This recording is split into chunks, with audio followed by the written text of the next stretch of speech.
Hi hello, വിഷനി here. അവരുടെ മൗനം പ്രണയമോ എന്നൊരു ടോപ്പിക്കിലാണ് നമ്മളിന്ന് 6 കാർഡ് എടുത്തിട്ടുള്ളത്.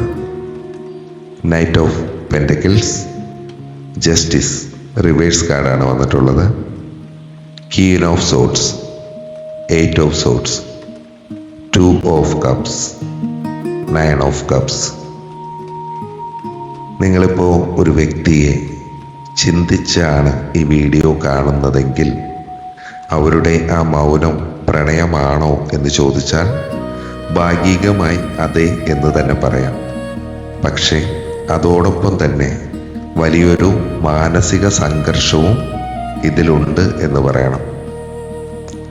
നൈറ്റ് ഓഫ് പെൻറ്റക്കിൾസ് പറയുന്ന പോലെ ഈ വ്യക്തി വളരെ പതുക്കെ മാത്രം ചുവട് വയ്ക്കുന്ന ഒരാളായിരിക്കാം. ഇവർ പെട്ടെന്ന് വികാരങ്ങൾ പ്രകടിപ്പിക്കാൻ സാധ്യതയില്ല. പ്രായോഗികമായി ചിന്തിക്കുന്ന ഒരു വ്യക്തിയായിരിക്കും. 8 ഓഫ് സോർഡ്സ് പറയുന്ന പോലെ ഈ കാർഡ് വ്യക്തമാക്കുന്നത് ആ വ്യക്തി ഇപ്പോൾ ഒരു മാനസികമായിട്ടുള്ളൊരു തടവറയിലാണ് എന്നാണ്. അവർക്ക് നിങ്ങളോട് താല്പര്യമുണ്ടെങ്കിലും ചില സാഹചര്യങ്ങൾ അല്ലെങ്കിൽ സ്വന്തം ചിന്തകൾ അവരെ തളച്ചിട്ടിരിക്കുന്ന ഒരു അവസ്ഥയാണ്. സംസാരിക്കാൻ ആഗ്രഹമുണ്ടെങ്കിലും എന്തു പറയണം, എങ്ങനെ പറയണം എന്നറിയാത്ത ഒരവസ്ഥയിലൂടെയാകാം നിങ്ങൾ ചിന്തിക്കുന്ന ആ വ്യക്തി ഈ നിമിഷം കടന്നു പോകുന്നത്. ജസ്റ്റിസ് കാർഡ് റിവേഴ്സാണ് വന്നിട്ടുള്ളത്. ഇവിടെ ഒരു അനീതി അല്ലെങ്കിൽ ഒരു ബാലൻസ് ഇല്ലായ്മ അനുഭവപ്പെടുന്നുണ്ട്. നിലവിൽ ഈ ബന്ധത്തിൽ കാര്യങ്ങൾ സുതാര്യമല്ല എന്ന് തന്നെ പറയാം. കഴിഞ്ഞ കാലത്തെ ചില തെറ്റിദ്ധാരണകളോ അല്ലെങ്കിൽ അർഹമായ പരിഗണന ലഭിക്കാത്തതോ ഈ ഒരു മൗനത്തിന് കാരണമാകാം. ഇതിൻ്റെ പോസിറ്റീവായിട്ടുള്ള വശങ്ങൾ പറയുമ്പോൾ 2 ഓഫ് കപ്പ് വന്നിട്ടുണ്ട്. ഇത് പ്രണയത്തിൻ്റെ ഏറ്റവും ശക്തമായ കാർഡുകളിൽ ഒന്നാണ്. ആഴത്തിലുള്ള ഒരു ആത്മബന്ധം, ഒരു സോൾ കണക്ഷൻ നിങ്ങൾക്കിടയിലുണ്ട് എന്നാണ് പറയുന്നത്. ആ വ്യക്തിക്ക് നിങ്ങളോട് തീർച്ചയായും പ്രണയമുണ്ട് എന്നാണ് കാർഡുകൾ പറയുന്നത്. 9 ഓഫ് കപ്പ് കാണിക്കുന്നുണ്ട്. ഒരു വിഷ് ഫുൾഫിൽമെൻ്റെയാണ് കാർഡ് പറയുന്നത്. നിങ്ങളുടെ ഒരു സാമീപ്യം ആ വ്യക്തിക്ക് വലിയ സന്തോഷം നൽകുന്നുണ്ട്. നിങ്ങൾ അവരുടെ ജീവിതത്തിലെ വലിയൊരു അനുഗ്രഹമായി, ഒരു ആഗ്രഹമായി അവർ കരുതുന്നുണ്ട് എന്നാണ് പറയുന്നത്. ഇതിൻ്റെ നെഗറ്റീവ് വശങ്ങൾ, വെല്ലുവിളികൾ പറയുകയാണെങ്കിൽ ക്വീൻ ഓഫ് സോർഡ്സ് വന്നിട്ടുള്ളത്. ഇപ്പോൾ ഈ ബന്ധത്തിൽ സ്നേഹത്തിനേക്കാൾ കൂടുതൽ ബുദ്ധിപരമായിട്ടുള്ള വിശകലനങ്ങൾ, മേ ബി ഓവർ തിങ്കിങ്, ദേഷ്യം, ഈഗോ, ഇത്തരം കാര്യങ്ങൾ നിലനിൽക്കുന്നു എന്ന് പറയുന്നുണ്ട്. സംസാരത്തിൽ ഒരു തണുത്ത മനോഭാവമായിരിക്കാം ഈ റിലേഷൻഷിപ്പിൽ ഇപ്പോൾ ഉടനീളം നടന്നുകൊണ്ടിരിക്കുന്നത്. സ്നേഹമുണ്ടെങ്കിലും അത് പ്രകടിപ്പിക്കാൻ കഴിയാത്ത വിധം ഈഗോ അല്ലെങ്കിൽ മുൻവിധികളോ തടസ്സമായി നിൽക്കുന്നതിനെ പറയുന്നുണ്ട്. ഒരു കമ്മ്യൂണിക്കേഷൻ ഗ്യാപ്പിനെയാണ് അത് സൂചിപ്പിക്കുന്നത്. ഇതൊരു കർമ്മഫലമാണോ എന്ന് ചോദിക്കുകയാണെങ്കിൽ അതെ എന്നാണ് ഉത്തരം. ജസ്റ്റിസ് കാർഡ് റിവേഴ്സാണ് വന്നിട്ടുള്ളത്. ഇതൊരു കാർമിക് സൈക്കിളായിരിക്കാം. മുൻകാലങ്ങളിലെ ചില പാഠങ്ങൾ പഠിക്കാനോ അല്ലെങ്കിൽ പഴയ കടങ്ങൾ തീർക്കാനോ ഉള്ള ഒരു നിയോഗം ഒരുപക്ഷെ ഈ ബന്ധത്തിലുണ്ടാകാം. നിങ്ങളെ സ്വയം തിരിച്ചറിയാൻ സഹായിക്കുന്ന ഒരു കണ്ണാടിയായി ഒരുപക്ഷെ ഈ ബന്ധം പ്രവർത്തിക്കുന്നുണ്ടാകാം. ഈ ബന്ധത്തിൻ്റെ ഭാവിയെ പറ്റിയാണെങ്കിൽ പ്രതീക്ഷയുണ്ട് എന്ന് തന്നെ പറയാം. 2 ഓഫ് കപ്പും 9 ഓഫ് കപ്പും ഈ 2 കാർഡുകൾ വരുന്നത് ഈ ബന്ധം ഒരു നല്ല തലത്തിലേക്ക് വളരാൻ സാധ്യതയുണ്ട് എന്നതിൻ്റെ സൂചനയാണ്. പക്ഷേ ഇപ്പോൾ നിലനിൽക്കുന്ന മൗനവും അവ്യക്തതയും മാറിയാൽ മാത്രമേ പൂർണ്ണമായ സന്തോഷം ലഭിക്കൂ എന്നും പറയുന്നുണ്ട്. ഇതിന് പരിഹാരങ്ങളുണ്ടോ എന്ന് ചോദിച്ചാൽ തീർച്ചയായും ഉണ്ട്. നിങ്ങൾ എന്ത് ചെയ്യണം എന്നൊരു ചോദ്യമാണ് നിങ്ങൾക്കിടയിലുള്ളതെങ്കിൽ ക്ഷമ കാണിക്കുക, ധൃതി പാടില്ല എന്നാണ് പറയുന്നത്. ഈ ബന്ധത്തിൽ കുറച്ച് സമയം എടുത്തേക്കാം. നിർബന്ധിച്ച് ഉത്തരം ചോദിക്കുന്നത് ഒരുപക്ഷെ ഈ ബന്ധത്തിൻ്റെ ഭാവി വഷളാക്കും എന്നും പറയുന്നുണ്ട്. ക്യൂൻ ഓഫ് സോർട്സ് ആവശ്യപ്പെടുന്നത് സത്യസന്ധതയാണ്, വ്യക്തമായ സംഭാഷണം. നിങ്ങൾ മനസ്സു തുറന്ന് സംസാരിക്കുക, പക്ഷേ വൈകാരികമാകാതെ കാര്യങ്ങൾ യുക്തിയോടെ അവതരിപ്പിക്കുക എന്നാണ് ഗൈഡൻസ് ആയിട്ട് വരുന്നത്. സ്വയം സ്നേഹിക്കുക. 9 ഓഫ് കപ്പ് നിങ്ങളോട് പറയുന്നത് മറ്റൊരാളുടെ മറുപടിക്കായി കാത്തു നിൽക്കാതെ സ്വന്തം സന്തോഷം കണ്ടെത്താനാണ്. നിങ്ങൾ സന്തോഷവതിയായിരിക്കുമ്പോൾ അല്ലെങ്കിൽ സന്തോഷവാനായിരിക്കുമ്പോൾ ആ വ്യക്തി നിങ്ങളിലേക്ക് ആകർഷിക്കപ്പെടും എന്നാണ് പറയുന്നത്. വിട്ടുകൊടുക്കൽ 8 ഓഫ് സോർട്സ് ഉള്ളത് കൊണ്ട് തന്നെ ആ ഒരു വ്യക്തി സ്വയം അവരുടെ മാനസികമായിട്ടുള്ള ആ ഒരു തടവറയിൽ നിന്ന് പുറത്തേക്ക് വരണം എന്നാണ് പറയുന്നത്. അതിന് അവർക്ക് അല്പം സ്പേസ് കൊടുക്കുകയാണ് ഈ സമയം വേണ്ടത്. ചുരുക്കത്തിൽ അവരുടെ മൗനം വെറുപ്പല്ല, മറിച്ച് പല ചിന്തകളിൽ കുടുങ്ങിക്കിടക്കുന്നത് കൊണ്ടാണ്. അവർക്ക് നിങ്ങളോട് ആഴത്തിലുള്ള പ്രണയമുണ്ട്. 2 ഓഫ് കപ്പ് വന്നിട്ടുണ്ട്. ക്ഷമയോടെ കാത്തിരുന്നാൽ ഈ ഒരു ബന്ധം നിങ്ങൾക്ക് ആഗ്രഹിച്ച സന്തോഷം തരും എന്നാണ് പറയുന്നത്. എന്തുകൊണ്ടാണ് ഇങ്ങനെയൊക്കെ സംഭവിക്കുന്നത് എന്ന് ചോദിച്ചാൽ, ആ വ്യക്തി വികാരത്തേക്കാൾ കൂടുതൽ പ്രാധാന്യം നൽകുന്നത് ജീവിത സാഹചര്യങ്ങൾക്കും സാമ്പത്തികമായിട്ടുള്ള സുരക്ഷിതത്വത്തിനും ആയിരിക്കും. സ്നേഹമുണ്ടെങ്കിലും നമുക്കൊരുമിച്ച് മുന്നോട്ട് പോകുവാൻ കഴിയുമോ എന്നൊരു ചിന്ത ഈ ഒരു ബന്ധത്തിൽ നിങ്ങൾക്കോ അവർക്കോ ഉണ്ടാകാം. ആശയക്കുഴപ്പങ്ങളുടെ തടവറ എന്ന് വേണമെങ്കിൽ നമുക്ക് പറയാം 8 ഓഫ് സോർട്സ്. ഈ കാർഡിൽ സ്ത്രീയുടെ കണ്ണുകൾ കെട്ടിയിട്ടിരിക്കുന്ന ഒരവസ്ഥയാണ്. അതായത് ആ വ്യക്തിക്ക് മുന്നിൽ വഴികളുണ്ട്, പക്ഷെ അവർ അത് കാണാൻ വിസമ്മതിക്കുന്നു എന്നൊരു എനർജിയാണ് വരുന്നത്. ഞാൻ ഈ ബന്ധത്തിൽ പെട്ടുപോയി, അല്ലെങ്കിൽ എനിക്ക് ഇതിൽ ഒന്നും ചെയ്യാൻ കഴിയില്ല എന്നൊരു നിസ്സഹായ അവസ്ഥ അവർ സ്വയം സൃഷ്ടിച്ചിരിക്കുന്ന ഒരവസ്ഥ. ഈ മൗനം നിങ്ങളോടുള്ള ദേഷ്യമല്ല, മറിച്ച് സ്വന്തം പരാജയ ഭീതിയായിരിക്കാം. ഒരു അസന്തുലിതാവസ്ഥയാണ് പറയുന്നത്. ഈ ബന്ധത്തിൽ ഒരാൾ കൂടുതൽ നൽകുകയും മറ്റേയാൾ കുറച്ച് മാത്രം നൽകുകയും ചെയ്യുന്നു. ഒരാൾ മാത്രമേ ഇതിൽ വേണ്ടത്ര എഫർട്ട് എടുക്കുന്നുള്ളൂ. നീതി ലഭിക്കുന്നില്ല എന്നൊരു തോന്നൽ നിങ്ങൾക്കോ അവർക്കോ ഉണ്ടാകാം. അതുപോലെ തന്നെ ഇത് ഉപരിവിപ്ലവമായിട്ടുള്ളൊരു ഇഷ്ടമല്ല.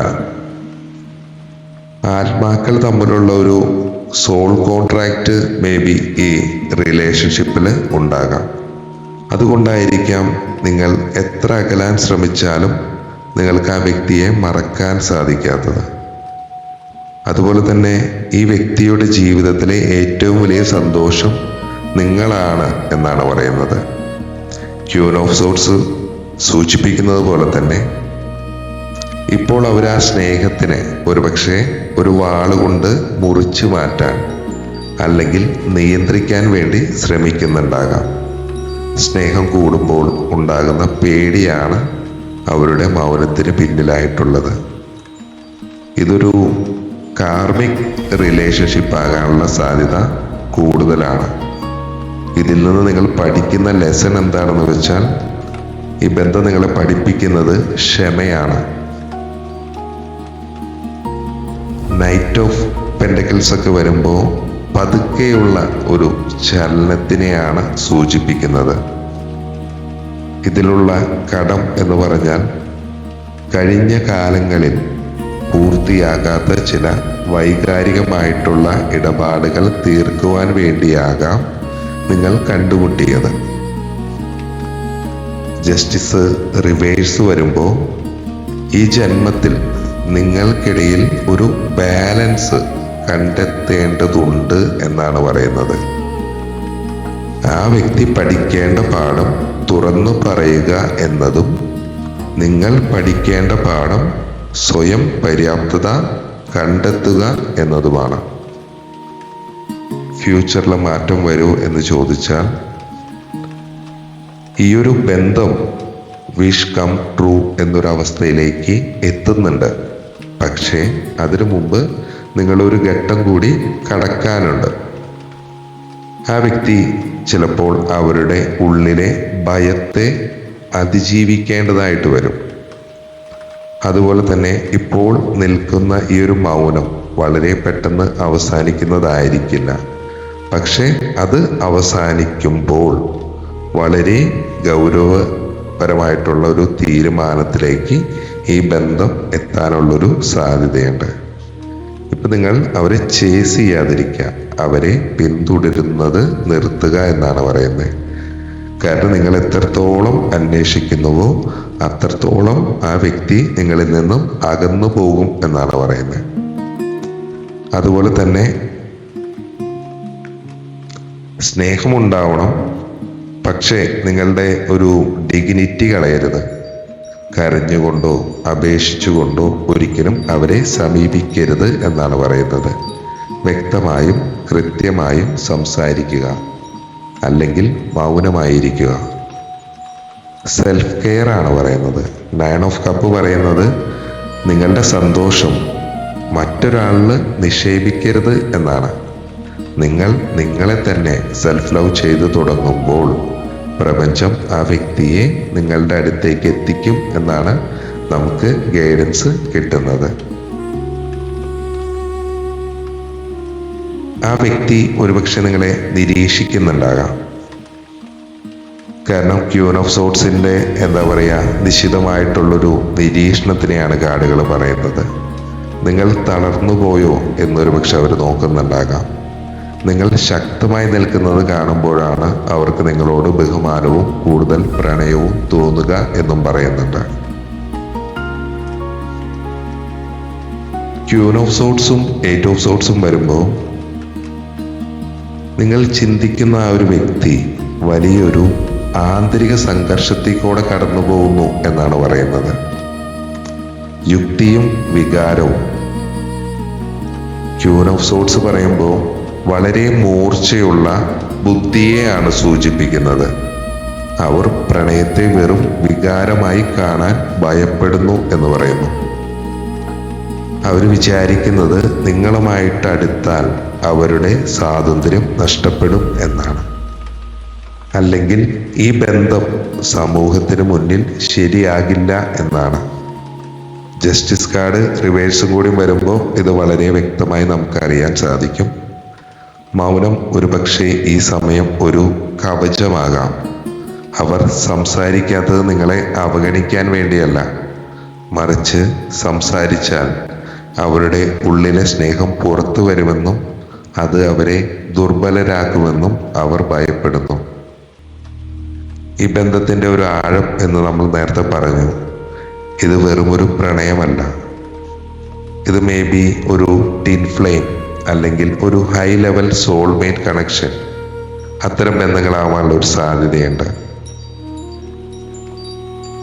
എല്ലാവർക്കും എന്നല്ല, ജനറൽ റീഡിംഗ് ആണ്. ഈ കാർഡ് ജസ്റ്റിസ് കാർഡ് തലതിരിഞ്ഞ് നിൽക്കുമ്പോൾ നിങ്ങളുടെ ഉള്ളിലെ അസ്വസ്ഥതകളാണ് ആ വ്യക്തിയിൽ പ്രതിഫലിക്കുന്നത് എന്നാണ് പറയുന്നത്. നിങ്ങൾ എത്രത്തോളം ആകലപ്പെടുന്നുവോ അത്രത്തോളം ആ വ്യക്തി മൗനത്തിലേക്ക് പിൻവാങ്ങും. അതുപോലെ തന്നെ 2 ഓഫ് കപ്പും 9 ഓഫ് കപ്പും അടുത്തടുത്തായി വരുന്നത് വളരെ കുറവാണ്. അത് വരുമ്പോൾ നൈറ്റ് ഓഫ് പെൻഡക്കിൾ പറയുന്ന പോലെ തന്നെ പ്രപഞ്ചം നിങ്ങൾക്ക് നൽകാൻ ആഗ്രഹിക്കുന്ന ഏറ്റവും വലിയ സമ്മാനമായിരിക്കും ആ ഒരു വ്യക്തി. പക്ഷേ ആ സമ്മാനം ലഭിക്കണമെങ്കിൽ ഒരു ഡിവൈൻ ടൈമിങ്, ഒരു ദൈവികമായ ടൈം അല്ലെങ്കിൽ ഒരു പ്രോപ്പറായിട്ടുള്ളൊരു ടൈം ആവശ്യമാണ്. അത് വളരെ പതുക്കെ സംഭവിക്കൂ എന്നാണ് പറയുന്നത്. എന്തുകൊണ്ടാണ് ഇങ്ങനെ എന്ന് ചോദിച്ചാൽ, അത് നിങ്ങളുടെ ഒരു സ്വയം എന്താ പറയുക, ഒരു സെൽഫ് എംപവർമെന്റിന് വേണ്ടിയിട്ടാണ്. മുജ്ജന്മങ്ങളിൽ നിങ്ങൾ നൽകിയ ആ സ്നേഹത്തിന് പകരമായി ഈ ജന്മത്തിൽ നിങ്ങൾക്ക് സ്നേഹം ലഭിക്കാനുണ്ടാകാം. പക്ഷേ ആ സ്നേഹം സ്വീകരിക്കാൻ നിങ്ങൾ മാനസികമായി തയ്യാറെടുക്കേണ്ടതുണ്ട്. ഈ ഒരു മൗനം ചിലപ്പോൾ നിങ്ങളുടെ ക്ഷമയെയും ആത്മവിശ്വാസത്തിനെയും ഒക്കെ പരീക്ഷിക്കാനുള്ളതാണ്. നിങ്ങൾ ആ വ്യക്തിക്ക് പിന്നാലെ ഓടുന്നത് നിർത്തി നിങ്ങളുടെ സ്വന്തം സന്തോഷത്തിന് എപ്പോഴാണോ ശ്രദ്ധ കേന്ദ്രീകരിക്കുന്നത്, അപ്പോൾ മാത്രമേ ഈ കർമ്മ പൂർത്തിയാകുന്നുള്ളൂ. ഒരു സഡൻ റിയലൈസേഷൻ ഈ ഒരു ബന്ധത്തിൽ സംഭവിക്കാനുള്ള ഒരു സാധ്യതയുണ്ട് ഇൻ ഫ്യൂച്ചറിൽ. കെട്ടുകൾ അഴിഞ്ഞു വീഴുന്ന ഒരു സമയം വരും. അതുപോലെ തന്നെ ഇത് നേരെയാകണമെങ്കിൽ നിങ്ങൾ ആ വ്യക്തിക്ക് നൽകിയിരിക്കുന്ന അമിതമായിട്ടുള്ള പ്രാധാന്യം കുറയ്ക്കണം. നിങ്ങൾ എപ്പോൾ അവരെ സ്വതന്ത്രരാക്കുന്നുവോ അപ്പോൾ നിങ്ങളിലേക്ക് അവർ ഓടി വരും എന്നാണ് പറയുന്നത്. മാനസികമായിട്ട് ഇപ്പം നിങ്ങൾ അവരിലോട്ട് കൊടുത്തിട്ടുള്ള ആ ഒരു ഊർജത്തിനെ പിൻവലിക്കാനാണ് പറയുന്നത്. അവരെ പറ്റി കൂടുതൽ ചിന്തിക്കുന്നത് കുറയ്ക്കുക. അവരുടെ ഊർജം കൂടി കറക്റ്റ് ആവണമെങ്കിൽ നിങ്ങളുടെ ഊർജം ആക്ച്വലി അവർക്ക് എത്ര ദൂരത്താണെങ്കിലും അനുഭവിക്കാൻ കഴിയുമെന്നാണ് പറയുന്നത്. നിങ്ങൾ ശാന്തമാകുമ്പോൾ അവർക്ക് നിങ്ങളെ മിസ് ചെയ്യാൻ തുടങ്ങും എന്നാണ് ഗൈഡൻസ് ആയിട്ട് പറയുന്നത്. ഇത്തരത്തിൽ ചെയ്തു നോക്കുക. കുറച്ച് ദിവസത്തേക്ക് അവരെ പൂർണ്ണമായിട്ടും വെറുതെ വിടുക. കാരണം അവർക്ക് ഈ നൈറ്റ് ഓഫ് പെൻഡക്കിൾസ് ഒക്കെ വന്നതുകൊണ്ട് കാര്യങ്ങളെ ആലോചിച്ച് തീരുമാനിക്കാൻ ധാരാളം സ്പേസ് വേണ്ടി വരാം. പിന്നൊരു അഫർമേഷനായിട്ട് നിങ്ങൾക്ക് പറയാനുള്ളത്, എനിക്ക് അർഹമായ സ്നേഹം ശരിയായ സമയത്ത് എന്നെ തേടി വരും എന്ന് ഉറപ്പിച്ചു പറയുക. നിങ്ങളുടെ ജീവിതത്തിൽ എവിടെയൊക്കെയാണോ ഒരു ബാലൻസ് ഇല്ലാത്തത്, ജോലിയിലാണോ, കുടുംബത്തിലാണോ, ആരോഗ്യത്തിലാണോ, അവിടെ നിങ്ങൾ ബാലൻസ് വരുത്തുന്ന സമയത്ത് നിങ്ങളുടെ പ്രണയത്തിലും ബാലൻസ് വരും എന്നാണ് പറയുന്നത്. ചുരുക്കി പറഞ്ഞാൽ അവരുടെ മൗനം പ്രണയം തന്നെയാണ്. പക്ഷേ അത് ഭയത്തിൽ പൊതിഞ്ഞ ഒരു പ്രണയമാണ്. അവർക്ക് നിങ്ങളെ നഷ്ടപ്പെടുമെന്ന പേടിയുണ്ട്. എന്നാൽ നിങ്ങളെ സ്വീകരിക്കാൻ ധൈര്യവുമില്ല. ഈ ഒരു അവസ്ഥ മാറണമെങ്കിൽ നിങ്ങൾ ഇപ്പോൾ നിശബ്ദത പാലിക്കുക എന്നതാണ് ഏറ്റവും വലിയ ആയുധം എന്ന് പറയുന്നുണ്ട്. ഈ ഒരു ബന്ധത്തിൽ എത്രയധികം പ്രണയമുണ്ടെങ്കിലും ഭാവിയെക്കുറിച്ച് ഒരു ഉറപ്പില്ല. നിയമപരമായിട്ടുള്ളതോ കുടുംബപരമായിട്ടുള്ളതോ ചില തടസ്സങ്ങൾ നിങ്ങളുടെ റിലേഷൻഷിപ്പിൽ ഉണ്ടാകാം. അതുകൊണ്ടാണ് അവർ ഒരു കല്ല് പോലെ അനങ്ങാതെ നിൽക്കുന്നത്. അവർക്ക് തെറ്റായ ഒരു തീരുമാനമെടുക്കാൻ പേടിയായിരിക്കാം. ഈ ഒരു മൗനം അവരൊരു സുരക്ഷിത കവചമായിട്ടാണ് സ്വീകരിച്ചിരിക്കുന്നത്. ഒരു വശത്ത് അവർക്ക് നിങ്ങളെ വേണം, മറുവശത്ത് അവർ തങ്ങളെ തന്നെ കുറ്റപ്പെടുത്തുന്നു. ഞാനിതിന് യോഗ്യനാണോ, യോഗ്യയാണോ, അല്ലെങ്കിൽ ഇത് ശരിയാകുമോ എന്നൊക്കെയുള്ള ചിന്തകൾ അവരെ ശ്വാസം മുട്ടിക്കുന്നു. അവരിപ്പോൾ സ്നേഹത്തിനേക്കാൾ കൂടുതൽ ലോജിക്കാണ് ഉപയോഗിക്കുന്നത്. ഹൃദയം പറയുന്നത് കേൾക്കാൻ അവർക്ക് ഭയമാണ് എന്ന് പറയാം. കാരണം ഹൃദയം പറയുന്നത് കേട്ടാൽ അവർക്ക് അവരുടെ നിയന്ത്രണം നഷ്ടപ്പെട്ടു പോകുമോ എന്ന് അവർ ഭയപ്പെടുന്നു. നിങ്ങൾ ആ വ്യക്തിയെ എത്രത്തോളം വല്ലാതെ ആഗ്രഹിക്കുന്നുവോ അത്രത്തോളം ആ വ്യക്തി നിങ്ങളിൽ നിന്ന് ഓടി ഒളിക്കും എന്നാണ് പറയുന്നത്. ഇവിടെ നിങ്ങൾക്ക് ലഭിക്കുന്ന പാഠം എന്ന് പറഞ്ഞാൽ, നിങ്ങൾ ഒറ്റയ്ക്കും സന്തോഷവതിയാണ് അല്ലെങ്കിൽ സന്തോഷവാനാണ് എന്ന് ആ വ്യക്തിക്ക് തോന്നുമ്പോൾ മാത്രമേ അവർ നിങ്ങളെ തേടി വരും. പ്രപഞ്ചം നിങ്ങളെ പഠിപ്പിക്കുന്നത് മറ്റൊരാളിൽ നിന്നും സന്തോഷം ഇരന്നു വാങ്ങാനല്ല, മറിച്ച് നിങ്ങളുടെ സന്തോഷം മറ്റൊരാൾക്ക് കൊടുക്കാനാണ്. ഈ ഒരു ആത്മബന്ധം സത്യമാണ് എന്ന് തന്നെ പറയാം. നിങ്ങൾ ആഗ്രഹിക്കുന്ന സന്തോഷം ലഭിക്കാൻ സാധ്യതയുണ്ട് എന്നും പോസിറ്റീവായി പറയുന്നുണ്ട്. ഇതിൽ നെഗറ്റീവായി വരുന്നത് ഈ ഒരു ബന്ധത്തിൽ ഇപ്പോൾ ആശയവിനിമയം തീരെ ഇല്ല എന്ന് പറയാം. ഭയവും നിയമപരമായിട്ടുള്ള അല്ലെങ്കിൽ സാമൂഹികമായിട്ടുള്ള തടസ്സങ്ങളും നിലനിൽക്കുന്നുണ്ടാകാം. നിങ്ങൾ ഇപ്പോൾ മുഴുവൻ ശ്രദ്ധയും ആ വ്യക്തിയിലേക്കാണ് കൊടുക്കുന്നത്. അത് മാറ്റി നിങ്ങളുടെ കരിയറിലോ വ്യക്തിപരമായ വളർച്ചയിലോ ശ്രദ്ധിക്കുക. ഓക്കെ, അങ്ങോട്ട് മെസ്സേജ് അയക്കുകയോ സംസാരിക്കാൻ ശ്രമിക്കുകയോ ചെയ്യുന്നത് 8 ഓഫ് സോർട്സിലെ ഈ കെട്ടുകൾ മുറുകാനാണ് സാധ്യത. ഈ വ്യക്തി പെട്ടെന്ന് മാറില്ല, മാസങ്ങളോളം എടുത്തേക്കാം. ആ ക്ഷമ നിങ്ങൾക്കുണ്ടോ എന്നാണ് നിങ്ങൾ സ്വയം ചോദിക്കേണ്ടത്. 2 ഓഫ് കപ്പ് വന്നിട്ടുള്ളത് കൊണ്ട് നിങ്ങൾ ഒന്നാകേണ്ടവരാണെങ്കിൽ പ്രപഞ്ചം തന്നെ അതിനുള്ള വഴികൾ ഒരുക്കും എന്നാണ് പറയുന്നത്. ഈ വ്യക്തിയുടെ മൗനം ഒരു പരീക്ഷണമാണ്. യൂണിവേഴ്സ് നിങ്ങൾക്ക് നൽകുന്ന ഒരു പരീക്ഷണമാണ്. നിങ്ങൾ എത്രത്തോളം ശക്തനാണെന്നും ശക്തിയാണെന്നും എത്രത്തോളം ക്ഷമയുണ്ടെന്നും അളക്കാനുള്ളൊരു പരീക്ഷണം. സ്നേഹം സത്യമാണ്, പക്ഷേ സാഹചര്യങ്ങൾ ഇപ്പോൾ അനുകൂലമല്ല എന്നാണ് പറയുന്നത്. ശാന്തമായിരിക്കേണ്ട ഒരു സമയമാണ്. ഇതാണ് അവരുടെ മൗനം പ്രണയമോ എന്ന ടോപ്പിക്കിൽ നമുക്ക് കിട്ടിയ റീഡിങ്. പേഴ്സണൽ റീഡിങ്ങുകൾക്ക് താല്പര്യമുള്ളവർ വരെ നമ്മൾ നെഗറ്റീവും പോസിറ്റീവും പറയും. സന്തോഷിപ്പിക്കലല്ല ഉദ്ദേശം, വ്യക്തമായ ഗൈഡൻസ് തരലാണ്. നിങ്ങൾക്ക് ആരുടെ വീഡിയോസാണോ റെസനേറ്റ് ആവുന്നത് അവിടെ പോയി ഒരു ഗൈഡൻസ് എടുത്ത് മുന്നോട്ട് പോകുക എന്നാണ് പറയുന്നത്. ബ്രേസ്ലെറ്റുകൾ നമുക്ക് അവൈലബിൾ ആയിട്ടുണ്ട്. പണം വരുന്നതിന് വേണ്ടിയിട്ട്, അതുപോലെ തന്നെ പ്രണയം ആകർഷിക്കാൻ, വണ്ണം കുറയ്ക്കാൻ, വണ്ണം കൂട്ടാൻ, കോൺഫിഡൻസിന് വേണ്ടി, ബ്ലാക്ക് മാജിക്കിന് വേണ്ടി, അങ്ങനെ പലതരത്തിലുള്ള ഇത് നമുക്ക് അവൈലബിൾ ആണ്. നിങ്ങൾക്ക് ഏതാണോ താല്പര്യമുള്ളത് പൂർണ്ണമായ വിശ്വാസമുണ്ടെങ്കിൽ മാത്രം ഉപയോഗിക്കുക, അല്ലാതെ ഉപയോഗിച്ചിട്ട് അത് കാര്യമല്ല. അപ്പോൾ നമ്മൾ അടുത്തൊരു വീഡിയോ ആയിട്ട് വീണ്ടും കാണുന്നവരെ ബൈ ഫ്രം മിഷാനി.